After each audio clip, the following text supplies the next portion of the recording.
ওকে। তো দেখো, আজকে যে তোমাদের আমি যে বিষয়টা নিয়ে ডিসকাশন করতে চাইছি, একটু কাইন্ডলি মন দিয়ে শুনবে। হুম, আমার প্রিভিয়াস চ্যানেলটা ডিলিট হয়ে যাওয়ার জন্য আবার নতুন করে ভিডিওটা বানাতে হচ্ছে। তো যে পেজটা খোলা আছে সেটা হচ্ছে পিএসসির গভর্নমেন্টের মানে পিএসসি ওয়েস্ট বেঙ্গল গভর্নমেন্টের ওয়েবসাইট। তো সেখানে আমরা যে বিষয়টা নিয়ে আজকে আলোচনা করব, যে আমি কিভাবে চাকরিটা পেয়েছিলাম। আমি পিএসসিতেই চাকরি করি, মানে পিএসসি পরীক্ষা দিয়ে চাকরি পেয়েছি। তো কিভাবে আমি চাকরিটা পেয়েছি, হ্যাঁ, কি কি ফলো করতাম, তার আগে কি কি পরীক্ষা হয়েছিল, কিভাবে আমি উত্তীর্ণ হয়েছিলাম, কিভাবে আমি সাফল্য পেয়েছিলাম, এই জিনিসগুলো নিয়ে একটু আমি তোমাদেরকে আলোচনা করব। কারণ সামনে তোমাদের কিছুদিন আগেই ক্লার্কশিপ পরীক্ষা হয়ে গেছে। ক্লার্কশিপ 2023, যেটা 24 সালে পরীক্ষা হয়েছে। তো সেটা সেকেন্ড টায়ারটা কিভাবে হবে, ডেসক্রিপটিভ জিনিসটা কি হবে, তারপরে কি হবে, ফাইনাল টাইপিং কবে হবে বা টাইপিং কিভাবে হবে, এবং তারপরে মেরিট লিস্ট কিভাবে হবে, এবং সর্বোপরি আমার যে পুরো ক্লার্কশিপ 2019-এর যে মার্কস, এবং আমি কত পেয়েছিলাম, কত ভ্যাকেন্সি ছিল, সবগুলো নিয়ে আমি আজকে ডিটেলসে আলোচনা করব। তো তোমরা ভিডিওটা স্কিপ না করে পুরোটা দেখবে, এবং যদি তোমাদের পছন্দ হয় তো লাইক এবং সাবস্ক্রাইব করে দেবে। কারণ আমি কাল থেকে, টুমরো অনওয়ার্ডস, আমি পিএসসি ক্লার্কশিপ 2024-এর ভিডিও কিন্তু দিতে থাকবো। ঠিক আছে? তো কাইন্ডলি তোমরা আমার পাশে থেকো। হুম। তো এবার আমি আসি, যে যে বিষয়টা বলার সেটা হচ্ছে যে আমি তোমার একটু শুনুন মন দিয়ে, যে আমি হচ্ছে 2019-এর পিএসসি ক্লার্কশিপ পেয়েছি। হ্যাঁ, তো 2019 পিএসসি ক্লার্কশিপ পেয়ে এখন চাকরি করছি। অলরেডি 2 বছর চাকরি হয়ে গেল। তো সেই পরীক্ষাটা আহ, হয়েছিল, এবং তাতে মোটামুটি ভ্যাকেন্সি কিরকম ছিল সেগুলো তোমরা দেখিয়েছো বিভিন্ন জায়গাতে। আমি আজকে আরেকবারটি ফ্রেশ ভাবে দেখিয়ে দিচ্ছি তোমাদেরকে, একটু দেখে নিতে পারো। হুম, এখানে দেখো, যদি এটা দেখতেই পাচ্ছ, একটা পিএসসি একটা পিডিএফ, হুম, যেটা তোমার হচ্ছে 30শে সেপ্টেম্বর 2021 সালে বেরিয়েছিল। ঠিক আছে? তো এখানে বলা হচ্ছে যে a list of 55056 candidates provisionally qualified, হ্যাঁ, on the basis of result part 1 and part 2 of the clerkship 2019। তো এখানে কি হচ্ছে, যে 55,056 জনকে ডাকা হয়েছিল পার্ট 1 এবং পার্ট 2-র মার্কসের ভিত্তিতে, যাদেরকে ডাকা হয়েছিল টাইপিং টেস্টের জন্য। ঠিক আছে? আমি আর বেশি ডিটেলসে যাচ্ছি না। তো এখানে যদি নিচের দিকে নামাই পিডিএফটাতে, তোমরা দেখতে পাবে যে ভ্যাকেন্সিটা কি ছিল।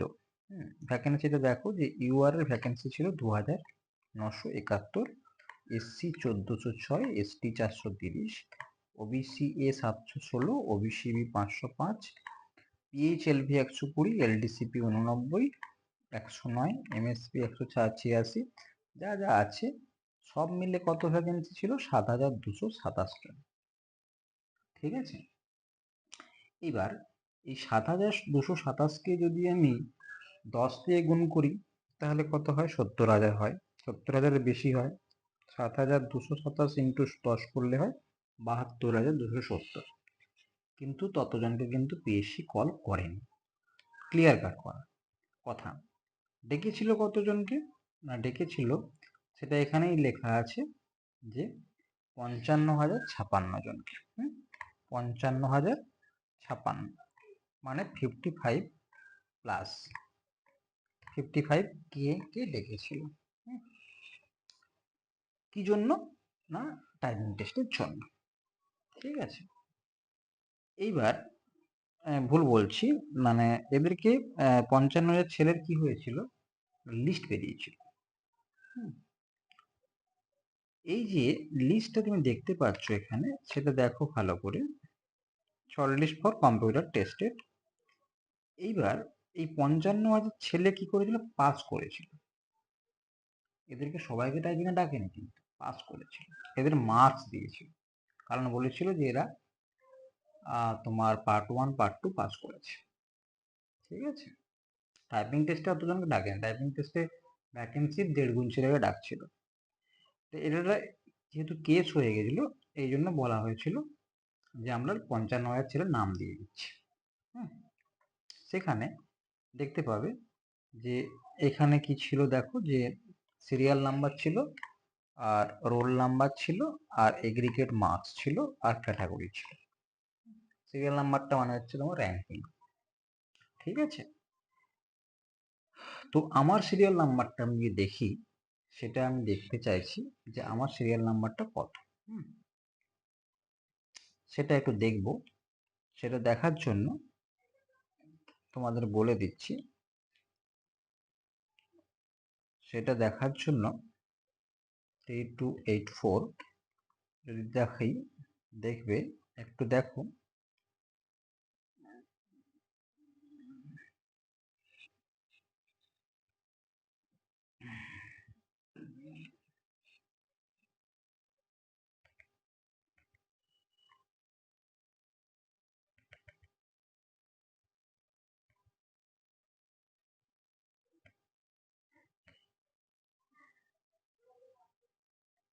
এই দেখো 3284, এটা আমার সিরিয়াল নাম্বার ছিল, মানে আমার র্যাঙ্ক ছিল।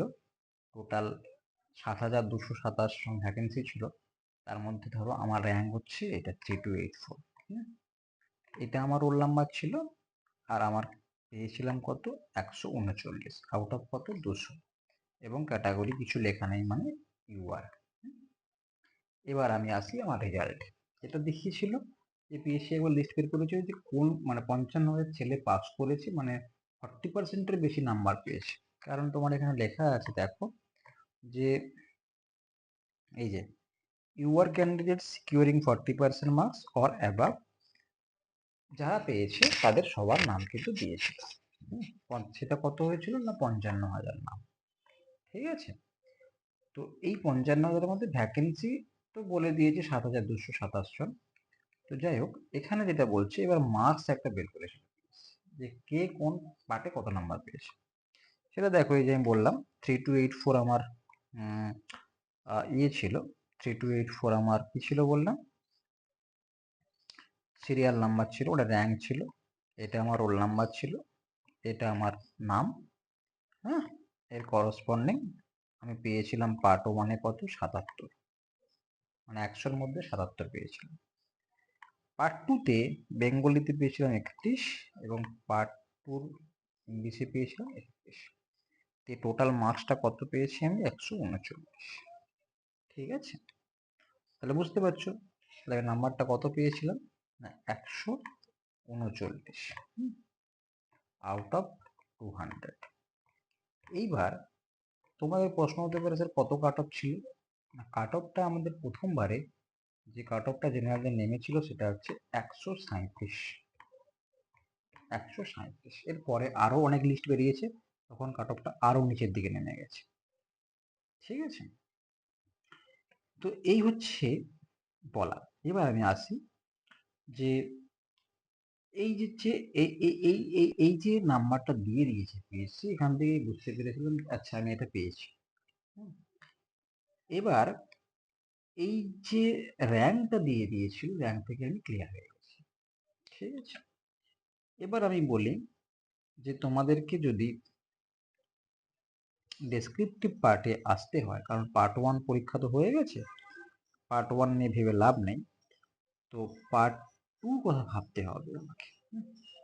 তো পার্ট 2, আমরা পার্ট 2-র আগে একটা কথা বলে দিই যে পার্ট 1-এর পরীক্ষা তোমরা দিয়েছো, তোমরা মোটামুটি জানো যে কিরকম মার্কস তোমরা পাচ্ছ। আনসার কি যদিও বেরোয়নি, কিন্তু কোশ্চেন বুকলেট দিয়ে দিয়েছে। কোশ্চেন বুকলেট দিয়ে দিয়েছে মানে বিভিন্ন জায়গা থেকে, সোর্স থেকে, গুগল থেকে মিলিয়ে নিয়েছো তোমরা কিরকম হতে পারে। তাই তো? তো সেখান থেকে সেখান থেকে তোমরা মোটামুটি যে জানো যে কিরকম মার্কস তোমরা পাচ্ছ। এবার আসি ভ্যাকেন্সিতে, তুমি বলে দিয়েছে 8,500 ভ্যাকেন্সি, মানে যেটা আমাদের নীলাদ্রি স্যারের বক্তব্য, নীলাদ্রি স্যারের যে ইউটিউব চ্যানেল আছে সেখান থেকে শুনতে পাওয়া গেছে, জানতে পারা গেছে যে ভ্যাকেন্সিটা মোটামুটি 8,500 প্লাস আছে। তার মানে নিশ্চিত তোমাদের কাট অফ কিন্তু কমবে, তাই না? নিশ্চিত কাট অফ কিন্তু কমবে। এবার কত কমবে সেটা তোমাকে জানতে হবে, তাই না? সেটা তোমাকে জানতে গেলে ওয়েট করতে হবে। কিন্তু যারা তোমরা জানো শিওর চাকরি পাবে, মানে শিওর তোমরা কল পাবে, তাদের জন্য কি হবে না, এখন থেকে ডেসক্রিপটিভ পার্টটা রেডি করতে হবে। ঠিক আছে?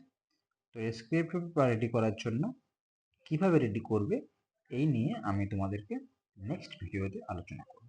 ওকে, চলো, all the best, thank you.